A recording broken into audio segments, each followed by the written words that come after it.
es mayor, en Cristo está, en Cristo está. Descanso. ¿Uno más? Ok, vamos a parar ahí. Sorry. Es que como nomás es una estrofa y estoy acostumbrado a tres, hermano. Amén, amén. Bueno, de esta manera puede aprenderlo más. Es que, ¿cuántos de ustedes han cantaron eso antes? Que algunos, ¿verdad? Pero algunos no. Bueno, un nuevo está bien. Pero ya el hermano hizo un buen trabajo para cantarlo 2 veces, o 3 veces, o 4 veces, ya para aprenderlo. Muy bien. Ok, hermanos, vamos a adorar al Señor con las ofrendas, con nuestros diezmos, este gran privilegio que tenemos aquí en esta tierra. Y usted no me cree, ¿verdad? No me cree y tal vez no habrá precisamente así, pero en el cielo, si alguna cosa que nos falta es la habilidad de dar ofrendas de lo que nos cuesta, porque en el cielo todo es perfecto, no falta nada. Aquí siempre vivimos con un balance, ¿verdad? Porque ya el Señor nos ha puesto, nos ha dado un presupuesto limitado, al menos mío es limitado, yo no sé qué de usted, ¿verdad? Pero tanto para eso, tanto para la luz, tanto para la comida, tanto para la gasolina, ahora más para la gasolina, siendo que canceló este pipeline, ¿verdad? Ya, muy bueno, gracias, presidente, gracias. Entonces, la cosa es que dando a Dios es algo que tenemos que decidir de hacer y no lo hacemos por fuerza. Nadie en la iglesia está presionando a nadie de hacerlo y ni tampoco Dios, pero lo hacemos por amor y obediencia, ¿verdad? Porque Él dice que debemos hacerlo. Y no es que Dios necesite nuestro dinero, Él tiene todo, pero Él nos da esta oportunidad. ¿Ok? Bien, bueno, vamos a orar por la ofrenda entonces. Vamos a orar por la ofrenda. ¿Ok? Este hermano Enrique, por favor, pasa, hermano, para dirigir la ofrenda, la oración para la ofrenda. Buenos días, hermanos. Oremos. Señor, te damos gracias por este día que nos permite estar aquí contigo. Cuida de nuestros hermanos que no han podido llegar, que los traigas con bien y cuida a los hermanos que están enfermos. Te pedimos en esta ocasión por la ofrenda de la iglesia, que es parte de la cuestión de ahorro para nuestra iglesia y que podamos salir adelante. Te pedimos por el pastor, su familia y porque todos podamos tener salud, trabajo y que estemos bien con Dios. Te pedimos todos en el nombre del Señor Jesucristo. Amén.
Amén. Vamos a ponernos de pie. Vamos a intentarlo, mis hermanos. Amén. Todo para la honra y gloria del Señor. Ya sabes, si usted lo conoce, cántelo fuerte para tratar. Es un poquito más difícil que el anterior, así es que vamos a intentarlo. Amén. Y nuevo para mí. Amén. Pastor, comience, por favor. Cristo sabe todo mi hacer. Cristo quiere darme su poder. Me promete defender.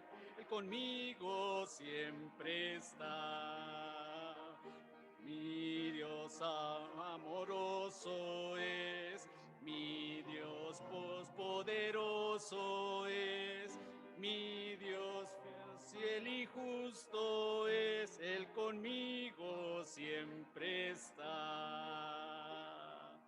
Su amor me acerca más a Él, dio su sangre en la cruz tan cruel. Su palabra es pura y fiel, Él conmigo siempre está. Mi Dios amoroso es, mi Dios poderoso es, mi Dios fiel y justo es, Él conmigo siempre está. Del pecado Cristo me salvó, toda culpa a mí me soportó. En sus fuerzas ando yo, Él conmigo siempre está. Mi Dios amoroso es, mi Dios poderoso es, mi Dios fiel y justo es, Él conmigo siempre está. Buen trabajo, hermanos. Gracias. Dios les bendiga. Pueden sentarse. Muchas gracias, hermano. Entonces ya tiene capacidades más allá, hermano. Amén. Gracias a Dios. Gracias, hermana Karen. Gracias, Berenice. Amén. Sí, eso no fue tan difícil, ¿verdad? Amén. Entonces, ¿cuál es? Él conmigo siempre, ¿qué? Él conmigo siempre está. Y con usted también. Usted conoce a Cristo. Él está con usted todo el tiempo, todo el tiempo. All right. Entonces,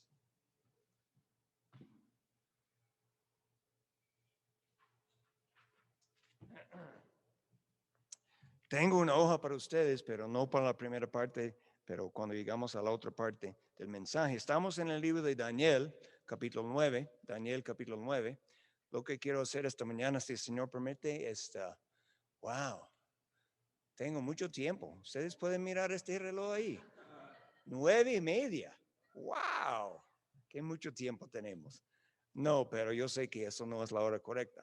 Pero lo que quiero hacer es terminar la oración de Daniel y después entrar en el mensaje que el Señor le ayudó a entender que tiene que ver con el futuro, particularmente de Israel, pero también tiene que ver con nosotros. Entonces estamos en Daniel capítulo 9, Daniel capítulo 9. Ya miramos la semana pasada cómo Daniel se acercó al Señor pidiendo perdón para la nación de Israel. Él incluyó a él mismo, aunque personalmente él era un hombre bastante santo, fiel a Dios, un tremendo testimonio para Dios, pero orando por su pueblo, él incluyó él mismo en la oración. Pero vamos a seguir en capítulo 9 de Daniel y vamos a empezar en el versículo 13, ¿verdad? Versículo 13. Dice, conforme está escrito en la ley de Moisés, todo este mal vino sobre nosotros. ¿Qué mal? Que estaban en Babilonia. Ya fueron llevados a Babilonia. Daniel fue llevado en el 605. Él y otros jóvenes fueron llevados a Babilonia como un grupo para servir a Nabucodonosor. Después, en 597, segundo grupo fue llevado y finalmente en 586 los babilonios llegaron porque el rey de Judá se puso rebelde Y entonces ellos aplastaron Jerusalén, destruyeron el templo, robó todas las riquezas en el templo y llevó todo a Babilonia, y la gran mayoría de la gente fueron llevados a Babilonia. Entonces quedó algunos pocos en Jerusalén, pero no muchos. Bien, eso fue el mal que había pasado conforme lo que está escrito en la ley de Moisés, si ellos desobedecieron al Señor. Estamos en Daniel, capítulo 9, Daniel 9. Yo olvidé decir, ¿alguien necesita Biblia? Necesita Biblia. ¿Ah? Mira, a mí me gusta eso mucho, estamos todos más cerca. ¿Okay? Eso es excelente. Amén. Entonces, seguimos en el versículo 13. Conforme está escrito en la ley de Moisés, todo este mal vino sobre nosotros y no hemos implorado el favor de Jehová nuestro Dios para convertirnos de nuestras maldades y entender tu verdad. Usted sabe lo que estaban haciendo los judíos en Babilonia. En vez de admitir su pecado y pedir perdón a Dios, ellos estaban maldiciendo los babilonios todo el tiempo. En vez de mirar a su propia culpa por lo que estaba pasando, pasaron el tiempo maldiciendo a los babilonios. 14. Por tanto, Jehová veló sobre el mal y lo trajo sobre nosotros, porque justo es Jehová. Parece que cantamos esto, ¿verdad? Justo, nuestro Dios es justo. ¿Qué? Porque justo es Jehová, nuestro Dios, en todas sus obras que ha hecho, porque no obedecimos a su voz. Dios es justo. Dios no hace nada indebido o injusto. Y si nosotros en cualquier situación en esta vida pensamos que Dios es injusto, ¿quién está mal? ¿Dios o nosotros? Nosotros, porque Dios es siempre justo. Él hace todas las cosas bien. Entonces, versículo 15, ahora pues, Señor Dios nuestro, que sacaste tu pueblo de la tierra de Egipto con mano poderosa, que te hiciste renombre, ¿cuál lo tienes hoy? Hemos pecado, hemos hecho impíamente. Señor, conforme a todos tus actos de justicia, apártese tu ira, tu furor sobre tu ciudad, Jerusalén, tu santo monte, porque a causa de nuestros pecados y por la maldad de nuestros padres, Jerusalén y tu pueblo son el oprobio de todos en derredor nuestro. Ahora pues, Dios nuestro, oye la oración de tu siervo y sus ruegos, y haz que tu rostro resplandezca sobre tu santuario asolado, por amor del Señor. Inclina, oh Dios mío, tu oído y oye, abre tus ojos y mira nuestras desolaciones, la ciudad sobre la cual es invocado tu nombre, porque no elevamos nuestros ruegos ante ti confiados en nuestras justicias. Y eso es muy importante. Él está pidiendo todas estas cosas, no diciendo, Señor, tiene que darnos lo que merecemos porque somos tan justos. Oh, no, en ninguna manera. No es para la justicia de ellos, sino en tus muchas misericordias. Siempre recordar esto, ¿sí? Recuerde eso, hermanos. Usted y yo somos salvos por la gracia. 100% por la gracia. Usted no lo merece, yo no lo merezco. Es 100% por la gracia de Dios. Cuando miramos la gente alrededor que están viviendo como el mundo vive, siempre debemos recordar que yo estaría caminando así si no fuera por la gracia de Dios. Entonces vamos a mirarlos alrededor con el entendimiento que ellos necesitan Jesucristo. Ellos necesitan el Evangelio. Ellos necesitan el poder de Dios para darles la salvación de perdonar sus pecados y para transformar su vida. Y ciertamente necesitamos el Evangelio en nuestra sociedad. Pero Daniel dice plenamente, por tus misericordias estamos pidiendo eso. Oye, Señor, oh Señor, perdona.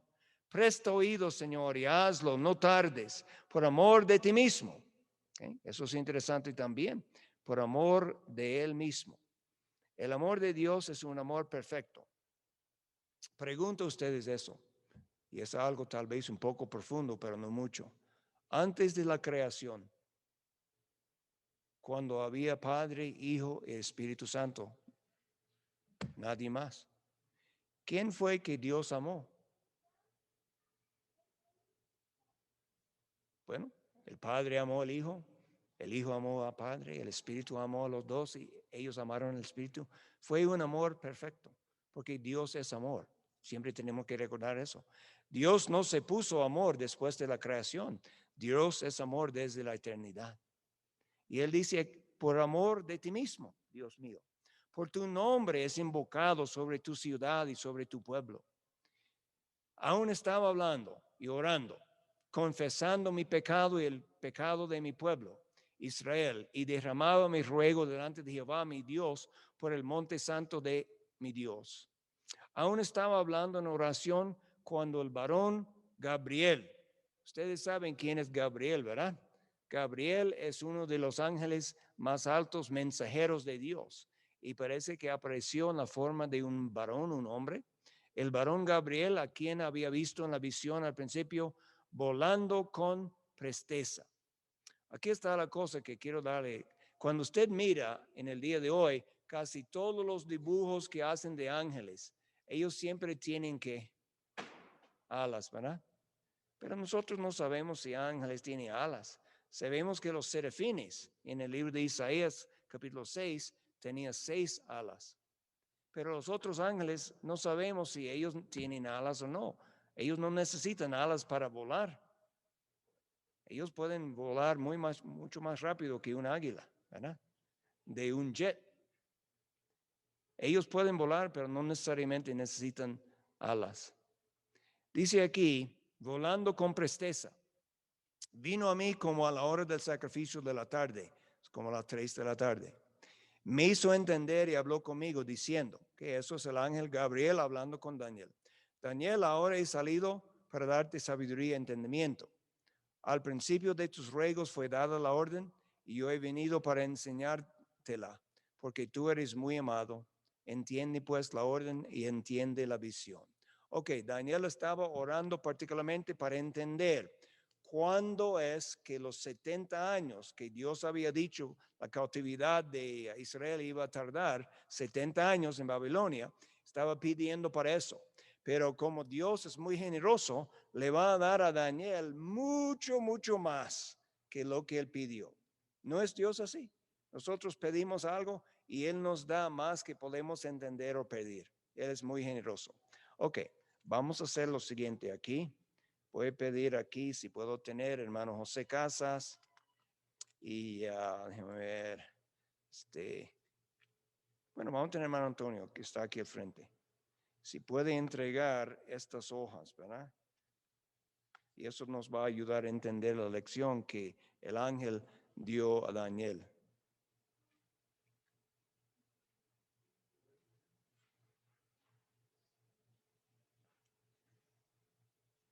Que la hoja debe tener 2 lados. Si usted recibe uno que no tiene 2 lados, entonces habla con José o Antonio.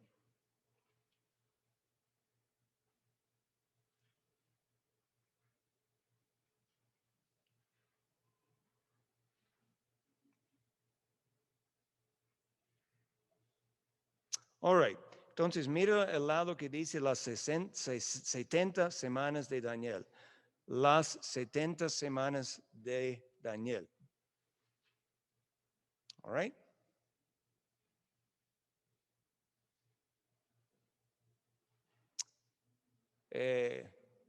Brother Steve. So the email for the AV is Tri-City Baptist AV or AV, what is it? Okay, Tri-City AV at Gmail. Okay, thank you. Because I have a slideshow I'm going to send you after a bit. Yeah.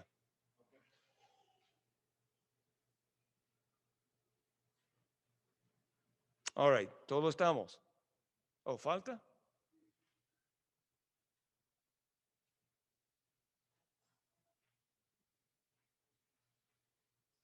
Ok, muy bien. Bueno, vamos a leer el texto, lo que el ángel Gabriel dice, y después vamos a empezar a explicarlo. Dice Gabriel a Daniel, 70 semanas están determinadas sobre tu pueblo y sobre tu santa ciudad, para terminar la prevaricación y poner fin al pecado, y expiar la iniquidad para traer la justicia perdurable y sellar la visión y la profecía y ungir al santo de los santos. Sabe pues y entiende que desde la salida de la orden para restaurar y edificar a Jerusalén hasta el Mesías príncipe habrá 7 semanas y 62 semanas. Y se volverá a edificar la plaza y el muro en tiempos angustiosos. Y después de las 62 semanas se quitará la vida al Mesías. Wow, está diciendo precisamente cuando el Mesías, el Cristo, va a morir. Mas no por sí. Y el pueblo de un príncipe ha de venir y destruirá la ciudad y el santuario. Y su fin será con inundación. Y hasta el fin de la guerra durarán las devastaciones. Por otra semana, confirmará el pacto con muchos. A la mitad de la semana hará cesar el sacrificio y la ofrenda. Después, con la muchedumbre de las abominaciones, vendrá el desolador hasta que venga la consumación y lo que está determinado se derrame sobre el desolador. Bien, lo que Gabriel está poniendo aquí, viene como mensajero de Dios, tiene que ver con el resto de la historia en cuanto a Israel. ¿Okay? Y él se llama el asunto 70 semanas. En el idioma hebreo, nosotros traducimos semanas, pero la palabra es 7, es 77, 77. Y nosotros entendemos por lo que él dice aquí, estamos hablando de 70 grupos de 7 años. ¿Okay? 70 grupos de 7 años. Entonces, alguien que es muy bueno con la matemática, 70 multiplicado por 7 años, ¿cuántos años es? 490, ¿verdad? 490. Entonces estamos hablando de 490 años. La mayoría de estos años vienen enseguida, pero hay una de estas semanas que queda para más tarde. El hecho es, una de estas semanas ya no ha cumplido y todavía queda para el futuro. Pero todo tiene que ver particularmente con la nación de Israel. Eso es el propósito.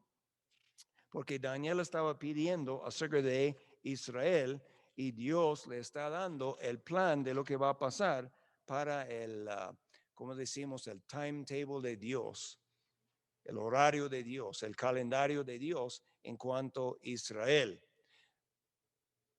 Y mucho de esta profecía, los detalles encontramos en los otros libros proféticos del Antiguo Testamento y mucho en el Nuevo Testamento, particularmente en el libro de Apocalipsis, desde el capítulo 9 hasta el capítulo 19. Vamos a encontrar muchos detalles acerca de la semana número 70.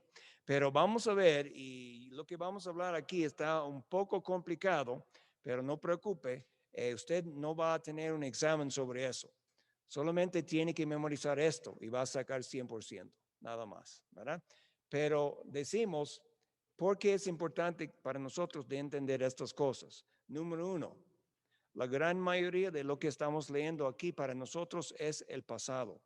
Y podemos mirar precisamente cómo Dios profetizó lo que iba a pasar y salió exactamente como Él dijo. Eso debe darnos mucha confianza en las profecías que ya todavía no han cumplido. Porque Dios, cuando Él dice que una cosa va a pasar, siempre va a pasar. Dios tiene sorpresas. Hay sorpresas para Dios.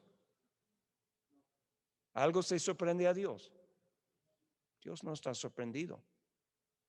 Cuando Cristo estaba en la tierra, Él podría ser maravillado. Cuando encontró la fe de este centurión, él quedó maravillado diciendo que no había encontrado tanta fe en Israel, pero no estaba sorprendido. ¿Okay? Dios sabe todo, Él sabe el fin desde antes del principio. Bien, vamos a ver algunas de las cosas. Primero que nada, 490 años, determinados sobre qué? Sobre tu pueblo, eso es Israel, y sobre tu santa ciudad, eso es Jerusalén. Tiene que ver particularmente esta profecía con los judíos y también con Jerusalén. Mire, hermanos, déjeme decirle una cosa, ya yo lo he mencionado varias veces. La salvación es algo personal. Quiere decir, cada persona tiene que confiar en el Señor personalmente. Nadie es salvo porque es parte de una nación. Usted vive en los Estados Unidos, eso no tiene nada que ver con su salvación. Es lo mismo para los judíos. El hecho que ellos son judíos no tiene nada que ver con su salvación personal. Ellos tienen que recibir al Señor Jesucristo lo mismo como cualquier otra persona. ¿Okay? Pero hay promesas para la nación de Israel entero que todavía Dios va a cumplir. Y entonces la nación de Israel es una nación especial. Este país donde vivimos, ya empezó la nación en sí, no, pero los principios del país en el año 1620, cuando llegaron los peregrinos buscando la libertad de religión, y de ahí por los próximos 156 años ya tuvimos aquí un país que era colonias. Y después ya la declaración de independencia y la formación del país en que vivimos, los Estados Unidos. Y fue formado sobre principios buenos. Y aunque en el día de hoy están tratando de enseñar en nuestras escuelas que fueron principios malvados y horribles y pecaminosos. No, ellos no dicen pecaminosos, pero malos. Pero no, los principios fueron principios bíblicos. Los hombres que lo formaron obviamente no eran perfectos y tampoco la gente en el día de hoy que piensa que son perfectos, ellos no son perfectos tampoco, ¿verdad? Y ellos alegan que son tan malos, todo lo demás, y ellos son la gente, ¿verdad? Ellos son la gente. Bien, de todos modos, Israel es un país especial para Dios y vale la pena para nosotros como un país de poner nuestro voto en favor de Israel.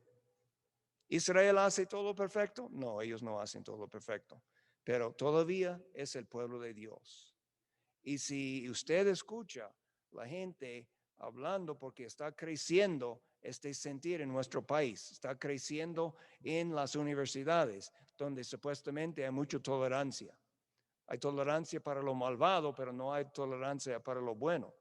Y ahí están hablando en contra de judíos, más y más y más. Parece que han olvidado a Hitler. Parece que han olvidado lo que pasó ahí, cuando 6 millones de judíos fueron matados como si fueran animales. Parece que han olvidado todo eso.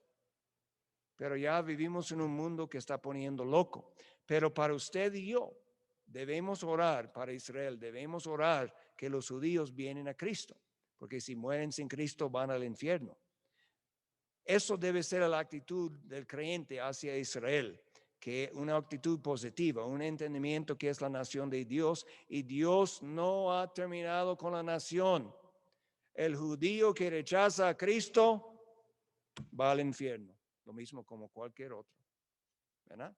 Pero la nación en sí, Dios tiene un propósito para esta nación.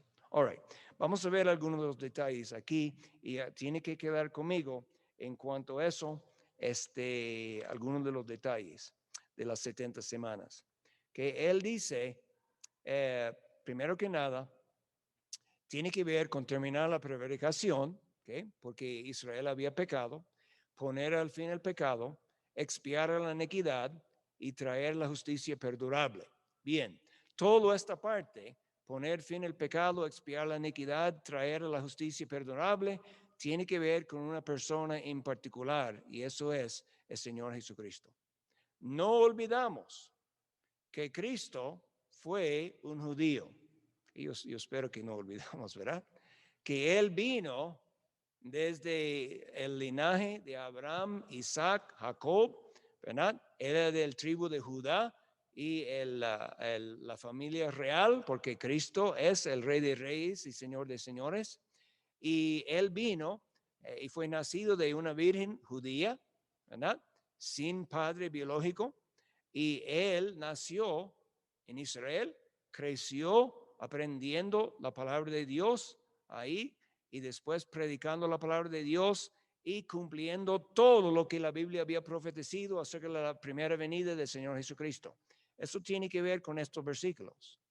Para terminar la prevaricación, poner fin al pecado, expiar la iniquidad, todos los sacrificios del Antiguo Testamento.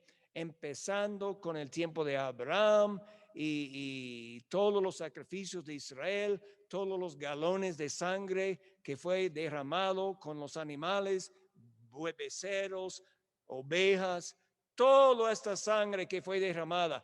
¿Cuánto pecado podría expiar? Ninguno. Nuevo Testamento está bien claro. La sangre de becerros, ovejas, no puede quitar el pecado. Pero eso era un símbolo, un tipo del Cordero de Dios que iba a venir. Y eso fue nuestro Señor Jesucristo, y eso es lo que está hablando. Tenemos aquí desde el tiempo de que habla un entendimiento exacto de cuando Jesucristo iba a morir por nuestros pecados. Y uno tiene que preguntar si los judíos tenían esta profecía, ¿verdad? 500 y pico años antes de la venida de Cristo, porque no entendieron cuando Cristo vino. Obviamente, no estaban estudiando esta parte de la Biblia con cuidado.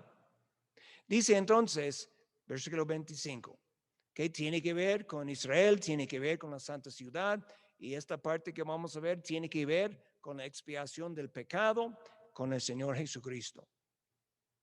Ungir al santo de los santos. Sabe pues y entiende que desde la salida de la orden para restaurar y edificar a Jerusalén, que eso es donde empezamos, con este orden. Para salir, algunos judíos para salir de Babilonia y de regresar a Israel, a Judá, para restaurar y edificar.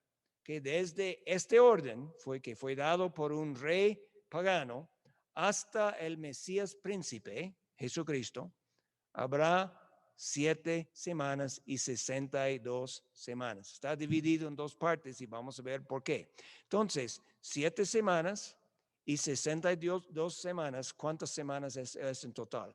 7 más 62. ¿Cuánto es? 69. 69. Entonces, ya estamos hablando de 70 semanas, pero vamos a ver 69 y falta ¿cuántas semanas? Una semana. Esta semana es una semana muy particular. Esa es la semana que es separada de las otras semanas. Pero él dice, hasta desde el orden que sale para restaurar y edificar a Jerusalén, hasta Mesías príncipe, Jesucristo, habrá 7 semanas y 62 semanas. Y se volverá a edificar la plaza y el muro en tiempos angustiosos. Eso es Jerusalén, obviamente. Y después de las 62 semanas, se quitará la vida del Mesías. Entonces, primero vienen las 7 semanas. Eso sería 49 años. 49 años. Después, añadimos con este 49, 62 semanas, que es, déjame ver, 62, es 400, ¿qué? 34, algo por ahí. No tengo mi calculador y está ahí, no está funcionando muy bien, ¿verdad? Pero entonces es dos partes. Primero, tenemos el orden que va hasta cuando van a reconstruir Jerusalén, y después añadimos 62 semanas más y ya tenemos el tiempo cuando van a quitar la vida del Mesías. Después de las 62 semanas se quitará la vida del Mesías, mas no por sí. El Mesías no murió por él mismo. Él murió por quién? Jesucristo murió por nosotros. Él murió por la nación de Israel, Él murió por todo el mundo. ¿Okay? Eso es importante, que note esta frase, no por sí. Él no hizo nada malo. El hecho es, vamos a mirar por un momento, todavía 9:30, tenemos mucho tiempo. Guarde su sitio aquí y mire conmigo por un momento en Isaías 53. Y eso dice plenamente, profetizando para quién el Mesías iba a morir. Isaías 53. Nosotros miramos este pasaje mucho, pero vale la pena. Vamos a Isaías 53, versículo 3. despreciado y desechado entre los hombres, varón de dolores, experimentado en quebranto, y como que escondimos de él el rostro, fue menospreciado y no lo estimamos. Hace algunos años, ellos hicieron una obra de música bastante lleno de blasfemia, que se llamaba Jesús el Superstar. Este versículo no parece que fue un superstar. Despreciado, desechado, varón de dolores, experimentado en quebranto, la gente escondiendo la cara de él fue menospreciado. No. Ciertamente llevó él nuestras enfermedades, sufrió nuestros dolores. Nosotros le tuvimos por azotado, por herido de Dios y abatido, mas él herido fue por nuestras rebeliones, molido por nuestros pecados. El castigo de nuestra paz fue sobre él y por su llaga fuimos nosotros curados. Daniel dice que él iba a morir, pero no por sí mismo. Él murió por nosotros. Él fue a la cruz para resolver, para bregar con el problema del pecado. Porque, hermanos, la gente está hablando de muchos problemas. Problemas económicos, problemas de racismo, problemas de esto y el otro. Pero déjeme decirle, el problema grande de la raza humana es el pecado. Eso es el problema. Ninguna de estas cosas le van a mandar a una persona al infierno. Ninguno de estos otros problemas van a causarle de no estar con Dios por toda la eternidad. Pero el pecado es el problema. Y eso es el problema que Jesucristo vino para resolver. Él por nosotros. Él el sustituto por nosotros. Ok, regresamos a Daniel. Entonces, el Mesías, se quitará la vida del Mesías, mas no por sí. ¿Okay? Mas no por sí. Esa es la idea. Entonces estamos hablando de, en algunas pocas palabras, de una época de algunos 500 y pico años, ¿okay? Que él iba a ser matado. Entonces usted ha escuchado, yo también muchas veces, que los judíos estaban esperando un Mesías para ser su rey. Pero aquí, en mi Biblia, ¿no dice lo mismo en la Biblia de usted? ¿Se quitará la vida al Mesías? ¿Eso es lo que dice? Eso es lo que dice en mi Biblia aquí. ¿Y cómo ellos no entendieron eso? Se quitará la vida al Mesías, mas no por sí. ¿Y ellos tenían Isaías 53 en su Biblia? Sí, tenían Isaías 53 en su Biblia, pero no entendieron. Y el pueblo de un príncipe ha de venir a destruir la ciudad y el santuario. ¿Okay? Entonces sabemos que después de la resurrección de Cristo, él quedó algunos 40 años, a 40 días en la tierra y después ascendió al cielo. 10 días más tarde, el Espíritu Santo vino sobre los creyentes el día de Pentecostés. Ya empezó el Evangelio a salir por todo el mundo. Pero algunos 40 años más tarde, Jerusalén, algo pasó a Jerusalén muy fuerte. Fue destruido por los romanos. Otra vez. Los babilonios destruyeron a Jerusalén. Ahora, 500 picos años más tarde, los romanos destruyen a Jerusalén. Pero esta vez la cosa fue diferente. La primera vez Dios había prometido que iba a estar en la cautividad 70 años. La segunda vez no tenemos esta promesa. ¿Qué pasó con los judíos después de la destrucción de Jerusalén? ¿Dónde fueron? Fueron por todo el mundo. Por todo el mundo encontramos los judíos. Pero en el año 1948 empezaron a regresar a Jerusalén, a pesar de toda la oposición de los árabes. Pero ellos regresaron otra vez y están ahí en el día de hoy, un país chiquito, pero un país aborrecido mucho. ¿Okay? Yo creo que no hay un país en el mundo aborrecido más, al menos sea los Estados Unidos, ¿verdad? Entonces, que Israel. Y entonces aquí tenemos esta parte. Desde que el orden salió, hasta la reconstrucción del Jerusalén, 49 años. Después, 62 semanas más y tenemos la muerte de nuestro Señor Jesucristo. Tengo una pregunta para ustedes. Yo no sé si usted, pero para mí, ¿usted no le encuentra que eso es sumamente interesante, que en esta profecía que habla de todas estas semanas, que la parte central tiene que ver con el Señor Jesucristo? Eso es muy interesante. ¿Quién es el centro del Evangelio? El Señor Jesucristo. ¿Quién es el centro, podemos decir, del mensaje bíblico? El Señor Jesucristo. En el fin, Dios va a ser glorificado, porque la Biblia dice en Filipenses, cada rodilla va a doblar de las cosas en el cielo, en la tierra y debajo de la tierra, y cada lengua va a confesar que ¿quién es el Señor? Jesús es el Señor.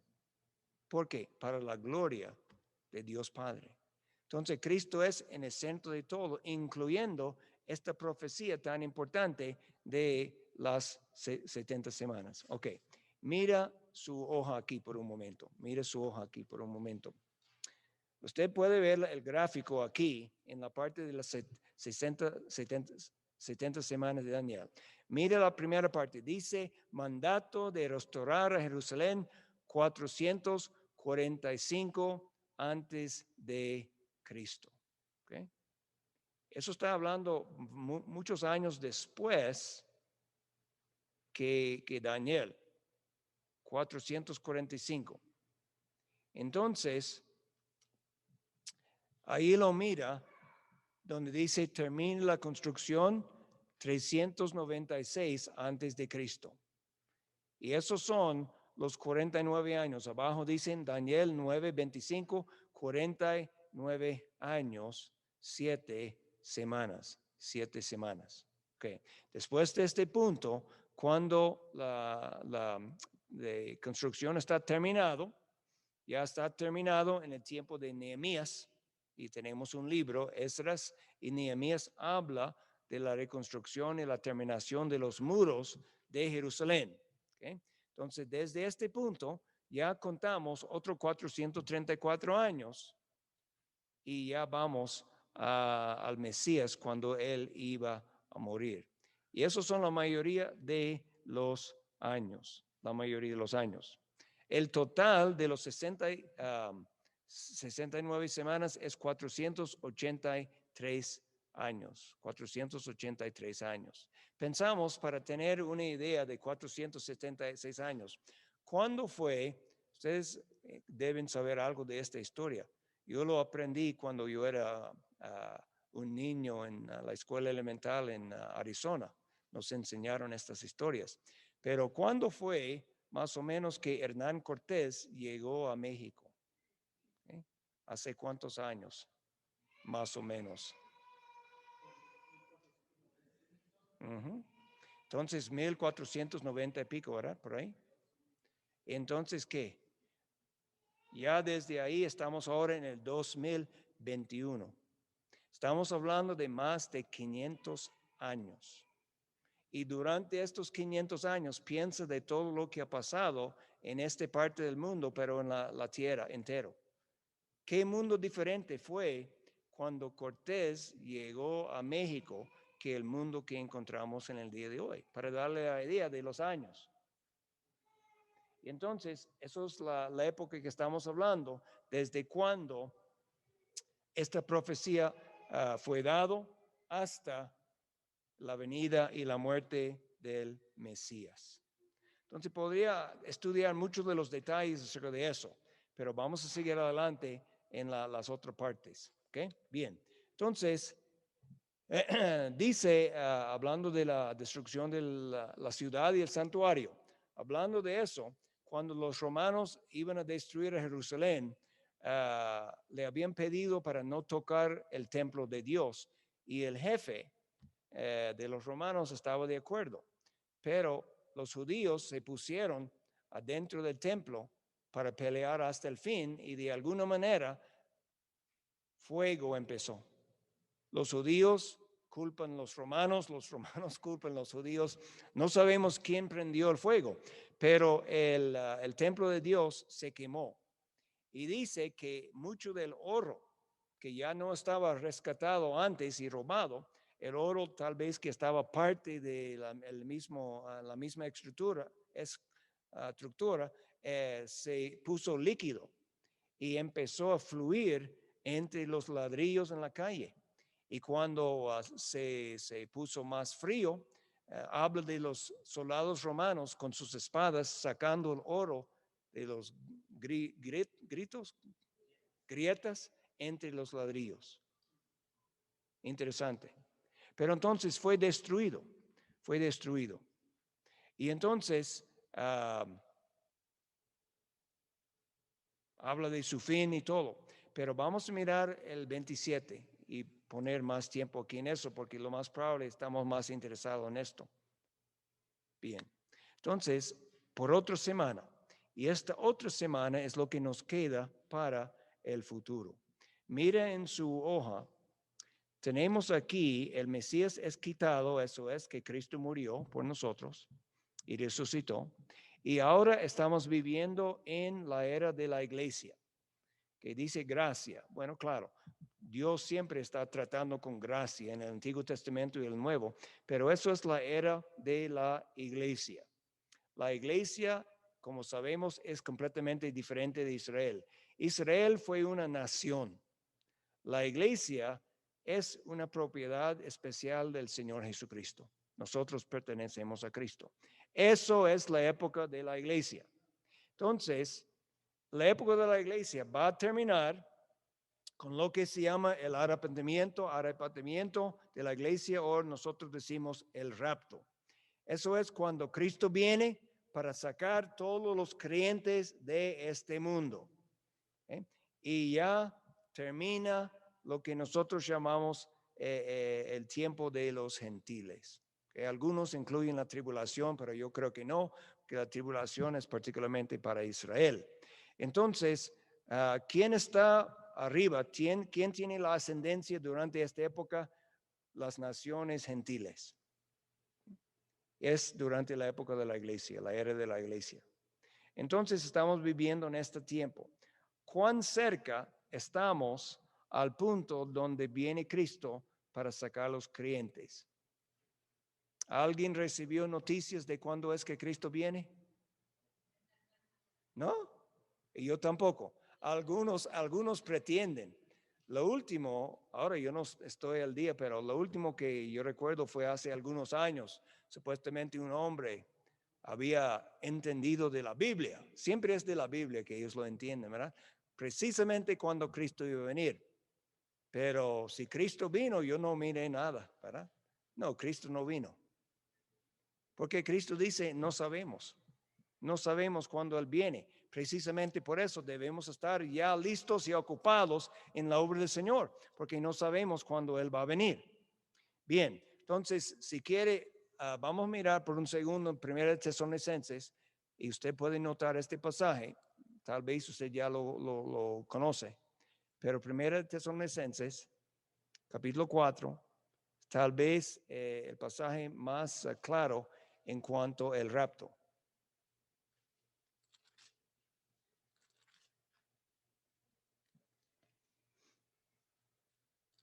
Y es el 4:13.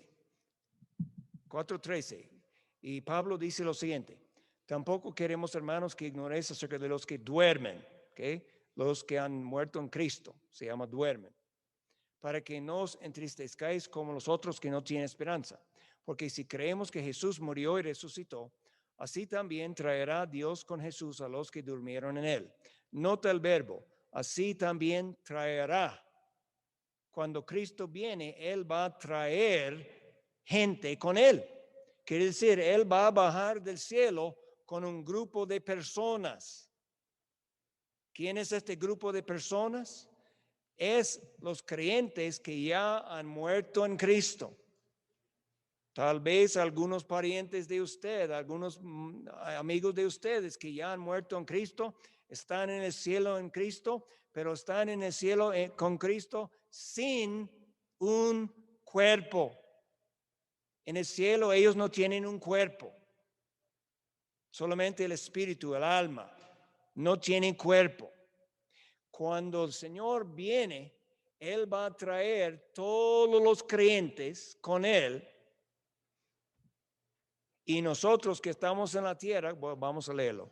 Dice, por lo cual decimos esto en palabra del Señor, que nosotros que vivimos, que habremos quedado hasta la venida del Señor, no precederemos a los que durmieron. ¿Qué? No precederemos. Pero mira, estos que murieron están con Cristo. ¿Cómo vamos a preceder a ellos? Bueno, mira, porque el Señor mismo, con voz de ángel, con voz de mando, con voz de arcángel, con trompeta de Dios, descenderá del cielo. Y los muertos en Cristo resucitarán primero. Espera un momento. ¿No dice la Biblia que cuando estamos, al creyente que es ausente del cuerpo es presente con el Señor? Eso es lo que la Biblia dice. Ausente del cuerpo, presente con el Señor, ¿verdad? ¿Y cómo es aquí que dice los muertos en Cristo resucitarán primero? ¿Qué es esto? Bueno, muy sencillo. Cristo va a traer con Él nuestros hermanos en Cristo que han muerto. Él va a traer ellos, su espíritu, su alma. ¿Qué va a resucitar? Su cuerpo. Su cuerpo que quedó aquí en la tierra. Su cuerpo que fue sepultado en la tierra. Su cuerpo que se perdió en el mar. Su cuerpo que fue quemado en persecución por los enemigos. Su cuerpo que fue comido de los leones en la persecución. No importa, no importa. Cuando Cristo viene y entonces los santos vienen con Él, sus cuerpos se van a resucitar, pero no el cuerpo que ellos dejaron, un cuerpo glorificado, un cuerpo nuevo, un cuerpo que no tiene problemas de corazón, ni de cáncer, ni de cansancio, ni cualquier otro problema. Y Él dice aquí que los muertos en Cristo resucitarán primero. Algunos dicen, y eso es medio chiste, ¿verdad? Porque ellos van a resucitar primero, porque ellos necesitan 6 pies para ventaja, ¿verdad? Para cachar con nosotros. Chiste, ¿verdad? Pero la Biblia dice, primero, los muertos en Cristo resucitarán primero. Luego nosotros, los que vivimos, los que hayamos quedado, seremos arrebatados juntamente con ellos en las nubes para recibir al Señor en el aire y ahí estaremos siempre con el Señor, como hemos cantado. Él está con nosotros siempre aquí y allá vamos a estar con el Señor siempre también. Por tanto, alentaos los unos a los otros con estas palabras. Y lo que va a pasar en este momento, cuando ya estamos arrebatados, déjeme sencillamente leerle el pasaje, puede marcar la referencia. 1 Corintios 15 nos dice lo que va a pasar. Dice en 15:51, aquí os digo un misterio, no todos dormiremos, eso es, no todos vamos a morir en Cristo, pero todos seremos transformados. Eso es lo que va a pasar. En un momento, en abrir y cerrar de ojos a la final trompeta, porque se tocará la trompeta y los muertos serán resucitados incorruptibles y nosotros seremos transformados. Eso es lo que va a pasar. Los muertos van a estar resucitados incorruptibles porque naturalmente su cuerpo ya se ha hecho corrupción y ha cambiado al polvo. Pero nosotros que estamos aquí, que tenemos el cuerpo todavía, vamos a ser transformados en un abrir y cerrar de ojos rápidamente. Y entonces vamos a estar con el Señor, dice 1 Tesalonicenses 4. Bien, eso es lo que pasa en el arrepentimiento. Ya, adelante.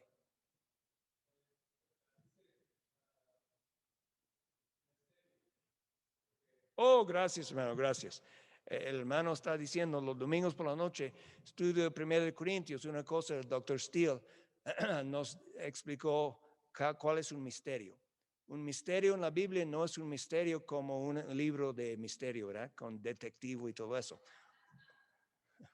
Un misterio es una revelación nueva, que hasta este momento Dios no ha dado esta revelación, pero ahora sí. Entonces lo que leemos en 1 Corintios 15 es algo nuevo, algo que hasta este punto Dios no había revelado, pero A nosotros sí.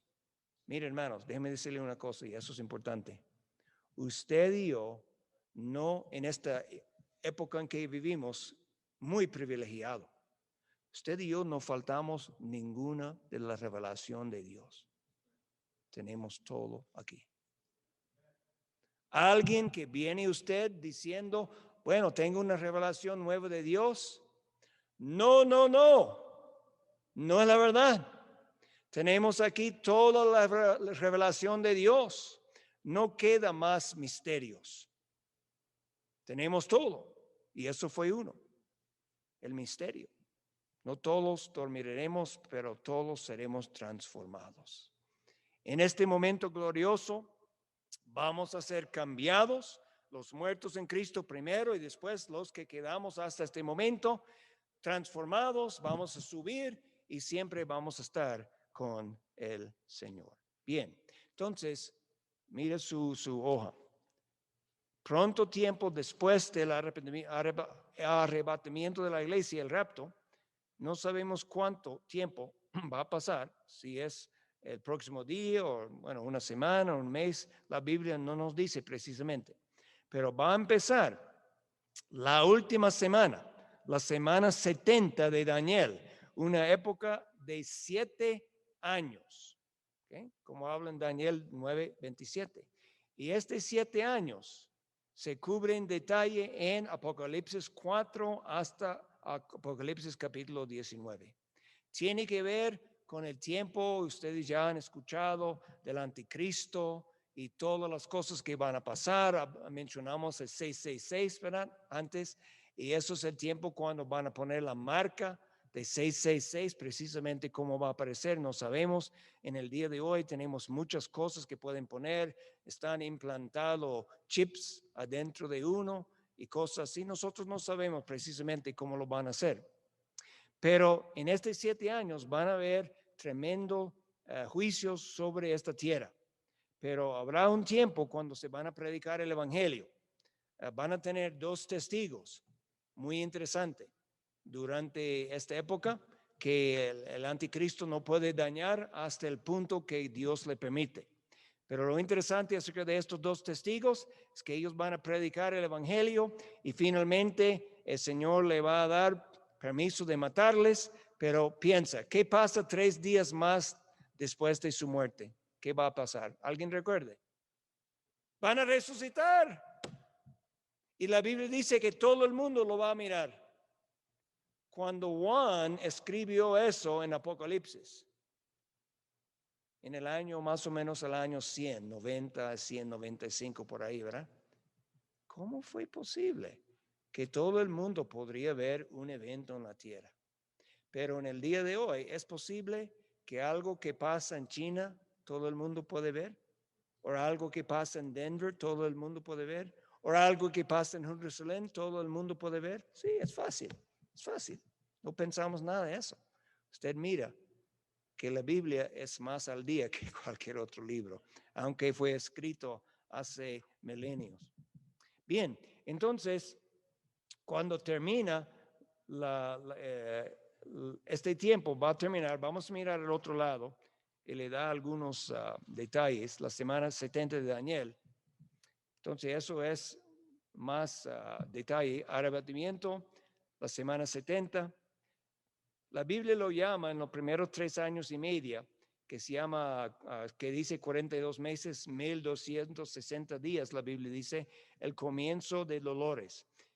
Entendemos, según el libro de Apocalipsis, que en la primera parte de la tribulación, el anticristo va a hacer un pacto con Israel, pretendiendo de ser su amigo. Ahora, hermanos, déjeme decirle algo sobre el anticristo y el globalismo. En todos lados, ¿qué es lo que escuchamos? Globalismo, globalismo. Antes era mi país, su país, el país ahí. Estábamos orgullosos de nuestro país, pero ahora quieren borrar todas las fronteras. Yo no soy de los Estados Unidos, yo no soy de México, yo no soy de Alemania, yo soy un ciudadano del mundo. Tenemos que trabajar juntos. para guardar, salvar el mundo, ¿verdad? Una actitud que está poniendo el mundo en una posición de estar absolutamente listos para un hombre que viene diciendo, yo puedo resolver su problema, confía en mí. Y él va a poner un gobierno global, van a tener un sistema económico global, va a tener una religión global, todo el globalismo.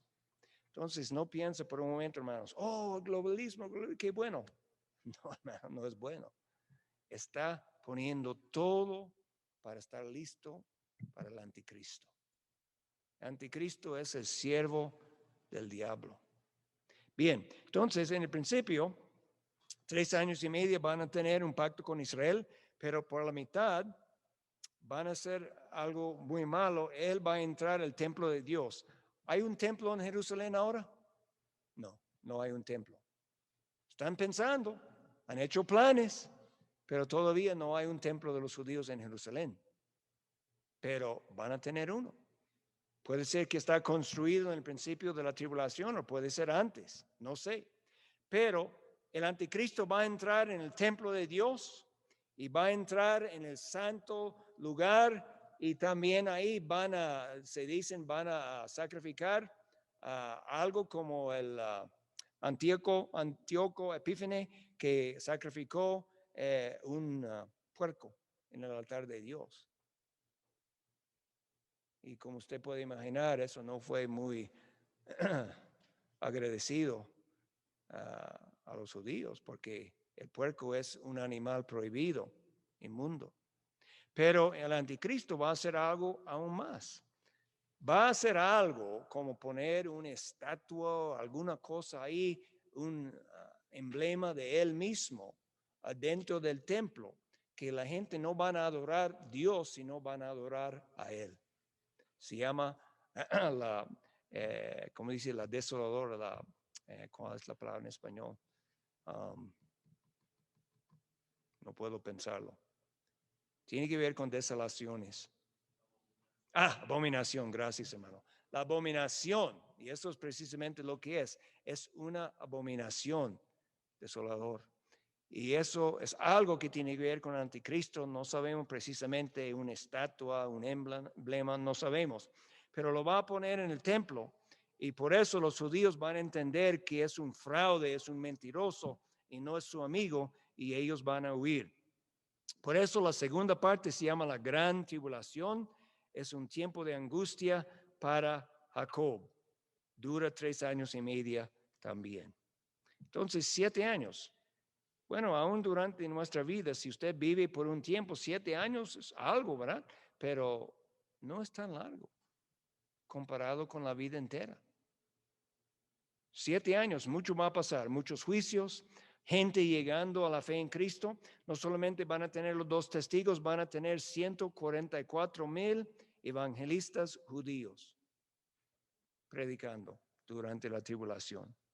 Pero termina este tiempo en la batalla de Armagedón, cuando Cristo va a regresar con su ejército, eso es nosotros, en nuestros cuerpos glorificados. Aquí es una pregunta para usted. ¿Usted piensa que una bala puede dañar el cuerpo glorificado? Yo creo que no. Ni hasta una bomba nuclear, yo creo, ¿verdad? Estos cuerpos glorificados. Pero Cristo no necesita un ejército. Él viene, la Biblia dice en Apocalipsis, con un caballo blanco y la espada aguda saliendo de su boca, y él destruye el anticristo y todos los ejércitos del anticristo. Y la Biblia dice en el valle de Megiddo, y que la sangre va a fluir hasta la boca de los caballos, y habrán caballos. Eso no debe sorprendernos, ¿verdad? En esta época ya quieren carros eléctricos y el próximo paso es caballos, ¿verdad? Vamos a regresar. Entonces ya Cristo va a destruir el anticristo y después empieza el reino milenial, 1000 años cuando Cristo va a reinar sobre la tierra. Y una de las cosas muy buenas en el reino milenial, ¿sabe dónde va a estar el diablo? en la cárcel, ¿verdad? Vamos a terminar con esto. Es un buen punto para terminar. Ojalá que fuera ahora ya. Pero Apocalipsis capítulo 20, eso es el capítulo que habla mucho del milenio. Dice, vi un ángel que descendía del cielo con la llave del abismo, una gran cadena en la mano, prendió al dragón, la serpiente antigua, que es el diablo y Satanás, y lo ató por 1000 años. Gloria a Dios. 1000 años va a estar en la cárcel. No puede hacer nada para influenciar a la gente en esta tierra. Y no tengo tiempo para decirle más acerca de este tiempo, pero sería un tiempo maravilloso. Cristo va a reinar.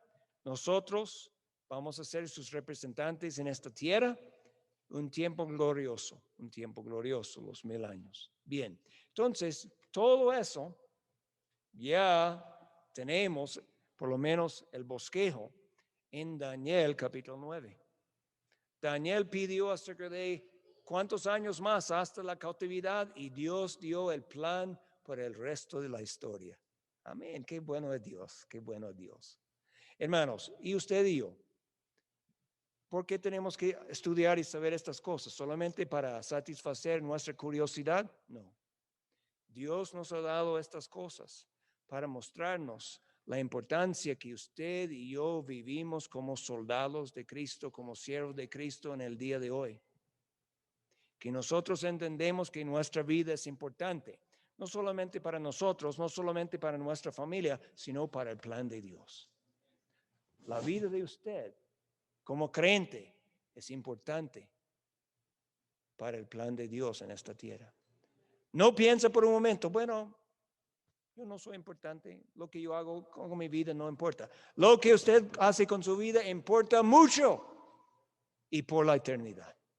El impacto que usted puede tener en la gente alrededor, porque estas cosas así, hermanos, eso no es una fantasía, eso es la verdad, eso es lo que va a pasar. Y el infierno es una verdad, y el cielo es una verdad. Y nuestra vida aquí en esta tierra, hermanos, no solamente para vivir nuestros 70 años y pico aquí después, no. Esta vida va a tener un impacto por toda la eternidad. Vamos a orar. Padre, gracias por esta profecía que usted dio, tú diste a Daniel. Y sabemos que fue una gran bendición para él. Y es una gran bendición para nosotros de entender estas cosas. Pero es para darnos una perspectiva eterna en cuanto al plan de Dios. Tú tienes un plan para Israel, pero también, Señor, tú tienes un plan para la iglesia. Y es que nosotros llevamos el evangelio a todos y que le enseñamos el evangelio y de seguir en obediencia a Cristo, que bautizamos a todos los creyentes, que formamos iglesias locales, todo para tu gloria, todo para mostrar a este mundo que tú amas al pecador y quieres verle salvo. Señor, por favor, ayúdanos a entender la importancia de nuestra vida cada día. No es porque nosotros somos personas importantes en este mundo, pero somos importantes en el plan tuyo. Y pedimos en el nombre de Cristo. Amén. Amén, hermanos. Gracias por su buena atención esta mañana. Y si tienen más preguntas acerca de eso, obviamente es un tema muy grande, muchos versículos para ver, pero eso fue un bosquejo sencillo y para animarnos en estas cosas. Lo que está pasando en este mundo, ya Dios dijo que iba a pasar. Pero eso no cambia nuestra responsabilidad de predicar el evangelio. Amén. Amén. All right. Vamos a poner las cosas en orden para la comida. Saluda al otro. Yo no vi nadie visitando la primera vez esta mañana, entonces, ¿verdad? No, nadie. Okay. Thank you, sir.